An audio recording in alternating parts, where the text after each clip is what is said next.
آغاز میں خبر یہ کہ چیف جسٹس کے تقرر کے لیے پارلیمنٹ کی خصوصی کمیٹی آج سر جوڑ کر بیٹھے گی۔ پہلے اجلاس میں چیئرمین کمیٹی مقرر کیا جائے گا۔ ذرائع کا کہنا ہے کہ رجسٹرار سپریم کورٹ نے 3 سینئر ججوں کے نام خصوصی پارلیمانی کمیٹی کو بھجوا دیے۔ کمیٹی کو جسٹس منیب اختر، جسٹس منصور علی شاہ اور جسٹس یحییٰ آفریدی کے نام بھجوائے گئے ہیں۔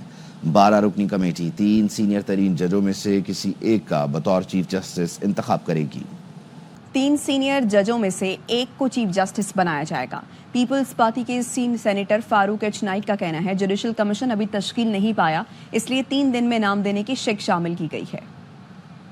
پارلیمنٹری کمیٹی آف ججز کو اور جوڈیشل کمیشن آف پاکستان کو مرج کر دیا ہے۔ جوڈیشل کمیشن آف پاکستان ابھی تک فارم نہیں ہوئی ہے، اس لیے یہ کلاز ڈالا گیا ہے 26ویں ترمیم کے اندر کہ 3 دن کے اندر، بعد میں اس کو 14 دن میں رکھا گیا۔ چیف جسٹس صاحب کو بیسٹ آف 3 میں سے ایک کو اپوائنٹ کیا جائے گا۔ ان کی پرفارمنس کو دیکھا جائے گا، ان کی ججمنٹس کو دیکھا جائے گا، ان کی قابلیت کو دیکھا جائے گا۔ اس کمیٹی کو میں سمجھتا ہوں کچھ وقت دیں۔ پرابلم ارائز ہوا ہے جب سپریم کورٹ نے 2 فیصلے کیے۔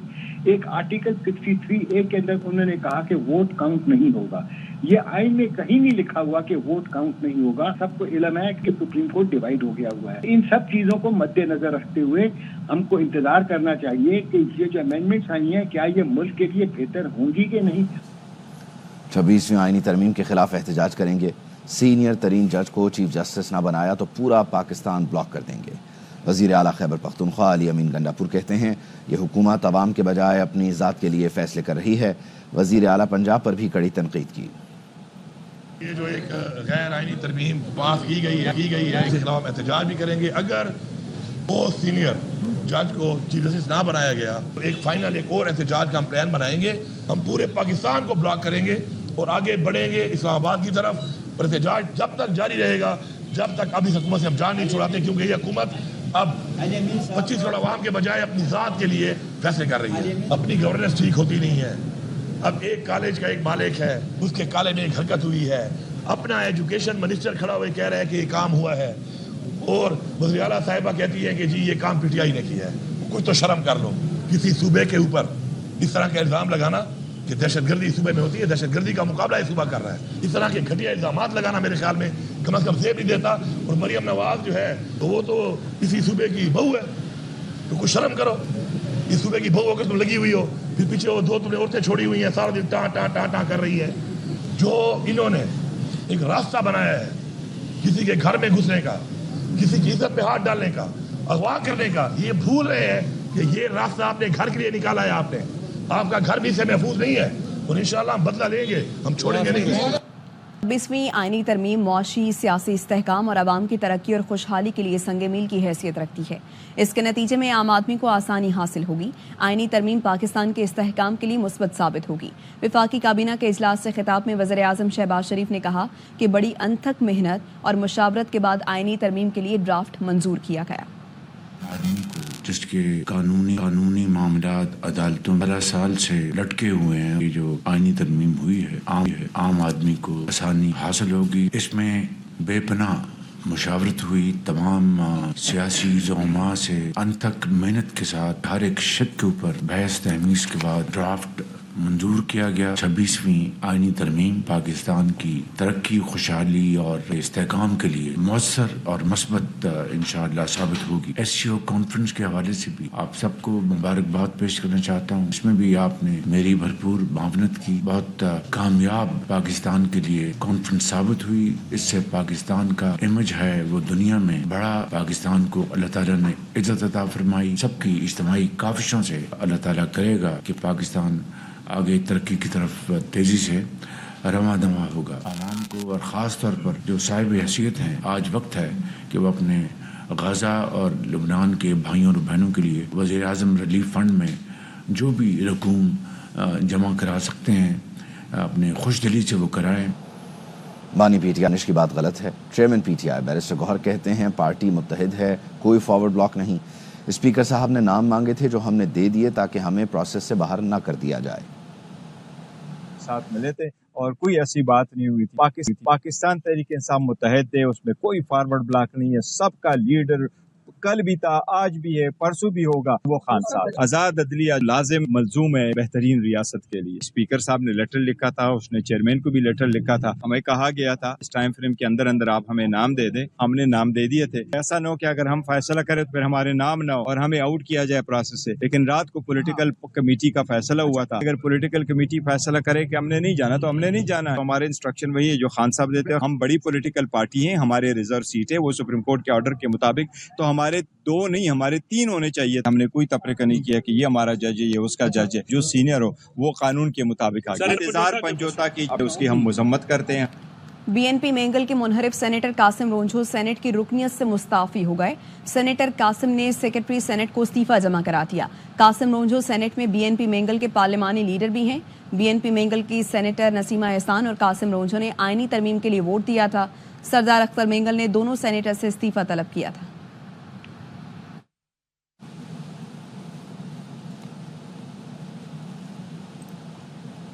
بیرسٹر مرتضی وہاب کراچی میں نیوز کانفرنس کر رہے ہیں۔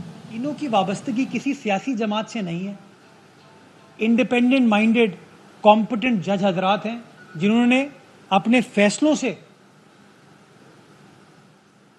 ہمیشہ بات کی ہے۔ آپ ان کے فیصلوں سے اختلاف کر سکتے ہیں جو کہ آپ کا رائے ہے، آپ کا رائٹ ہے، لیکن وہ آنریبل ججز ہیں۔ اب یہ کہتے ہیں کہ پیپلز پارٹی اپنے ججز کو لگا رہی ہے، یہ نون لیگ اپنے ججز کو لگا رہی ہے۔ جو سٹنگ ججز ہیں، سینئر موسٹ ججز ہیں، جو اصول سپریم کورٹ کا اپنا جاری کردہ ہے اس کے عین مطابق یہ فیصلہ کیا گیا۔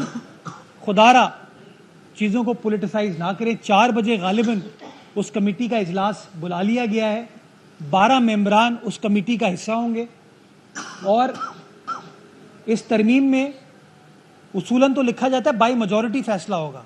اس ترمیم میں ہم نے لکھا ہے کہ 2/3 اکثریت سے فیصلہ کیا جائے گا، یعنی کہ کوئی حکومت اکیلے یہ فیصلہ نہیں کر سکتی، 2/3 اکثریت کے ساتھ یہ فیصلہ کیا جائے گا۔ 12 جو اراکین ہیں اس میں 4 سینٹ کے ہیں، 8 قومی اسمبلی کے ہیں، اور ہر سیاسی جماعت کی اس کے پروپورشن کے حساب سے نمائندگی اس کمیٹی میں موجود ہے۔ میں امید کرتا ہوں کہ یہ تمام جو اراکین ہیں مختلف سیاسی جماعت کے انکلوڈنگ پی ٹی آئی وہ شامل ہوں گے اس ڈسکورس میں، اور یہ جو فیصلہ آئین کے مطابق کرنا ہے اس فیصلے کو کرنے میں ہم کامیاب ہو پائیں گے، اور پھر چیف جسٹس صاحب کی تعیناتی ہو جائے گی۔ دوسری بات لوگ کر رہے ہیں اس ترمیم کے خلاف کہ آپ نے جوڈیشل کمیشن آف پاکستان کی حیثیت کو تبدیل کر دیا ہے۔ بڑے احترام کے ساتھ 18ویں آئینی ترمیم جب آئی تھی، جب پاس ہوئی تھی، تو اس کے اندر 2 فورمز تھے۔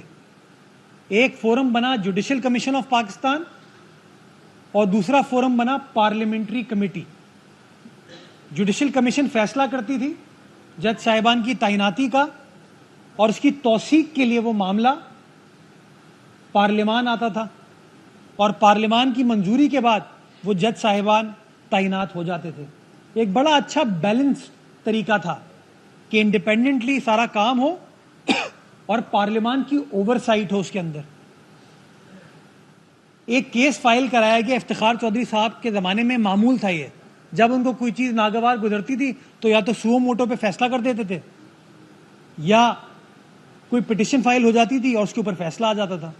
تو منیر بھٹی کیس فائل ہوا، اور منیر بھٹی کیس میں یہ فیصلہ کر دیا گیا کہ پارلیمانی کمیٹی تو یہ کام نہیں کر سکتی، اور حکومت کو، ہماری حکومت تھی، بدقسمتی کے ساتھ گھٹنے ٹیکنا پڑے، اور 19ویں ترمیم کی گئی جس کو آج ہم سمجھتے ہیں نہیں کرنی چاہیے تھی۔ پریشر کو فیس کرنا چاہیے۔ ہر چیز کا فیصلہ اس کتاب میں ہے، اور اس کتاب کو لکھنے والے، بنانے والے پارلیمانی اراکین ہیں۔ بہرکیف وہ 19ویں ترمیم ہوئی، جس کے بعد سارا طاقت کا منبع جو ہے وہ جوڈیشل کمیشن بن گیا۔ وزیر دفاع خواجہ آصف سے اینکر نے پوچھا، فیصل وافدہ کون سے باپ کے باپ کا ذکر کر رہے ہیں؟ خواجہ آصف بولے میں ان کے باپ پر کامنٹ کرنے سے گریز کروں تو مجھے معاف کر دیں، جس پر اینکر نے کہا میں بھی اصرار نہیں کرتا، پتلی گلی سے نکل جاتا ہوں۔ وفاقی وزیر خواجہ آصف کے بیان پر سینیٹر فیصل وادہ کا شدید رد عمل، کہا خواجہ آصف صاحب میرے باپ تک آنے سے پہلے بتائیں آپ کے کون سے باپ کو مانوں جو وقت پڑنے پر ہر بار بدل لیا جاتا ہے۔ فیصل وادہ نے سماجی رابطے کی ویب سائٹ ایکس پر لکھا نہ میں تبصرہ کرنے سے گریز کروں گا اور نہ ہی معافی چاہتا ہوں، آپ ہی کی زبان میں آپ کو جواب دیا ہے۔ تو آپ کو بتا رہے ہیں کہ وفاقی وزیر خواجہ آصف کے بیان پر سینیٹر فیصل وادہ نے شدید رد عمل دیا ہے۔ ان کی جانب سے کہا گیا خواجہ آصف صاحب میرے باپ تک آنے سے پہلے بتائیں آپ کے کون سے باپ کو مانوں جو وقت پڑنے پر ہر بار بدل لیا جاتا ہے۔ فیصل وادہ نے سماجی رابطے کی ویب سائٹ ایکس پر لکھا نہ میں تبصرہ کرنے سے گریز کروں گا اور نہ ہی معافی چاہتا ہوں۔ 26ویں آئینی ترامیم کو سپریم کورٹ آف پاکستان میں چیلنج کر دیا گیا ہے۔ آئینی درخواست میں وفاق کو فریق بنا کر ترمیم کا لدم قرار دینے کی استدعا کی گئی ہے۔ درخواست گزار نے موقف اپنایا، پارلیمنٹ کو قانون سازی کا اختیار ہے، پارلیمنٹ 2/3 اکثریت سے آئین میں ترمیم کر سکتی ہے، پارلیمنٹ کو عدالتی امور پر تجاوز کرنے کا اختیار نہیں۔ 26ویں آئینی ترمیم آئین کے بنیادی ڈھانچے اور اداروں میں اختیارات کی تقسیم کے خلاف ہے۔ ترمیم کے بعد چیف جسٹس کی تعیناتی حکومت وقت کے پاس چلی گئی۔ ججز تقرری کے جوڈیشل کمیشن کی حیت کو بھی تبدیل کر دیا گیا۔ 26ویں آئینی ترمیم کو بنیادی حقوق، عدلیہ کی آزادی کے منافی قرار دے کر کالعدم قرار دیں۔ پشاور ہائی کورٹ نے 14 نومبر تک وزیر اعلیٰ کے پی علی امین گنڈا پور کی حفاظتی ضمانت منظور کر لی۔ عدالت کا علی امین گنڈا پور کو 14 نومبر تک کسی بھی مقدمے میں گرفتار نہ کرنے کا حکم۔ عدالت نے ایڈیشنل اٹارنی جنرل سے کہا 14 دن میں مقدمات کی تفصیل فراہم کریں۔ ایڈیشنل اٹارنی جنرل نے کہا ہم وفاقی حکومت کے مقدمات کی تفصیل دیں گے، پنجاب سے تفصیل نہیں مانگ سکتے۔ سماعت 14 نومبر تک ملتوی کر دی گئی۔ خیبر پختونخوا میں سینیٹ انتخابات کرانے کے لیے درخواست پر پشاور ہائی کورٹ میں سماعت ہوئی۔ چیف جسٹس اشتیاق ابراہیم کی سربراہی میں 3 رکنی لارجر بینچ نے سماعت کی۔ چیف جسٹس ہائی کورٹ نے استفسار کیا الیکشن کا شیڈیول کیا ہوا۔ وکیل الیکشن کمیشن نے عدالت کو بتایا ان کی یہ درخواست زائد المیعاد ہو گئی۔ آرٹیکل 199 میں ترمیم کے بعد یہ عدالت اس کیس کو نہیں سن سکتی، جو ترمیم کی گئی اس میں ہائی کورٹ کے پاس یہ اختیار نہیں۔ چیف جسٹس ہائی کورٹ نے درخواست گزار سے کہا اب ترمیم آئی ہے، آپ ایسا کریں نئی ریٹ دائر کریں، 26ویں آئینی ترمیم کی روشنی میں ترمیم شدہ ریٹ جمع کرائیں۔ اسلام آباد ہائی کورٹ نے بانی پی ٹی آئی کے فوکل پرسن انتظار پنجوتا کی بازیابی کی درخواست پر سماعت کل تک ملتوی کر دی۔ عدالت نے علی بخاری کو ترجمان خیبر پختونخوا حکومت سے اسلام آباد پولیس کی ٹیم کا رابطہ کرانے کی ہدایت کی اور اٹارنی جنرل آف پاکستان کو بھی کل طلب کر لیا۔ سماعت کے دوران آئی جی اسلام آباد نے تفصیلی رپورٹ عدالت میں جمع کرا دی۔ چیف جسٹس ہائی کورٹ نے علی بخاری سے استفسار کیا آئی بی رپورٹ دیکھی ہے، مجھے کوئی سمجھ نہیں آئی، کیا آپ کو کچھ سمجھ آئی؟ جس پر علی بخاری نے کہا ہم نے بھی دیکھی ہے، ہمیں بھی کچھ سمجھ نہیں آیا۔ آئی جی اسلام آباد نے کہا آئی بی کی رپورٹ کے مطابق اس سم کو انٹرنیٹ کے لیے استعمال نہیں کیا جا رہا۔ محکمہ ٹرانسپورٹ پیپلز بس سروس کے لیے 85 نئی بسیں خریدے گا۔ یہ فیصلہ سندھ کے سینئر وزیر شرجیل انعام میمن کی زیر صدارت اجلاس میں کیا گیا۔ شرجیل میمن نے کہا کراچی میں پبلک ٹرانسپورٹ سسٹم کو جدید خطوط پر استوار کرنے کے لیے پرعزم ہے۔ حکومت سندھ کا اقدام ٹرانسپورٹ کا نظام بہتر بنائے گا۔ ٹرانسپورٹ کی ضروریات کو پورا کرنے کے لیے تیزی سے عمل درآمد کو یقینی بنایا جائے۔ بھارت اور جے شاہ کا انٹرنیشنل کرکٹ کونسل پر قبضہ بڑھانے کی کوشش۔ آئی سی سی چیئرمین کے عہدے کی مدت 2 سال سے بڑھا کر 3 سال کرنے کی سفارش۔